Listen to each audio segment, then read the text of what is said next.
اور بے نظیر بھٹو مفت ایمبولینس سروس منصوبہ ناکامی سے دوچار، 3 مرتبہ ناکامی کے بعد سندھ حکومت چوتھی بار منصوبہ شروع کرنے کے لیے تیار ہے۔ 30 اضلاع کے لیے 12 ارب 87 کروڑ روپے کی لاگت سے 230 نئی جدید ایمبولینسز خریدنے کی تیاری کر لی گئی ہے۔ اسی حوالے سے مزید تفصیلات جانیں گے اپنے نمائندہ ایس ایم امین سے۔ ایس ایم امین، کہیے گا کن کن ادوار میں یہ منصوبے شروع کیے گئے اور کن وجہ سے یہ ناکامیوں سے دوچار ہوئے؟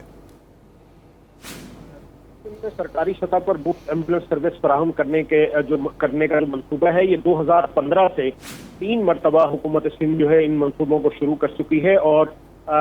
اس پر تقریباً 3 ارب روپے لاگت کے یہ تمام منصوبے جو ہے وہ ناکامی سے دوچار ہوئے ہیں۔ منصوبے کا افتتاح تو کر دیا گیا، 3 صوبائی وزراء نے اور پیپلز پارٹی کے چیئرمین بلاول بھٹو زرداری نے بھی تیسری بار اس منصوبے کا افتتاح کیا تھا، لیکن فنڈز کی قلت کے باعث یہ منصوبے نہ صرف تاخیر کا شکار ہوئے بلکہ لوگوں کو سہولت بھی فراہم نہیں کر سکے، اور اربوں روپے مالیت کی جو گاڑیاں ہیں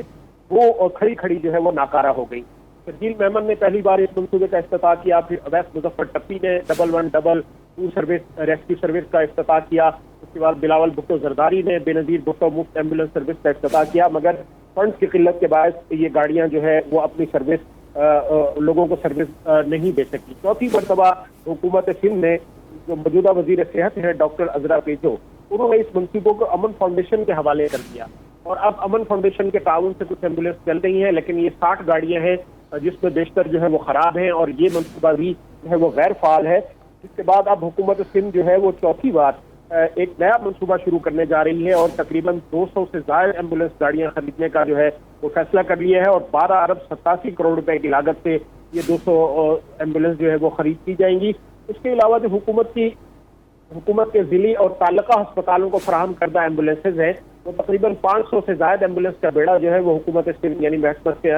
سندھ کے پاس موجود ہے، لیکن اس میں سے بھی تقریباً 180 ایمبولینس گاڑیاں جو ہے وہ ناکارہ ہو چکی ہیں، جس کی وجہ سے سندھ میں 2015 سے اب تک موجودہ حکومت بھی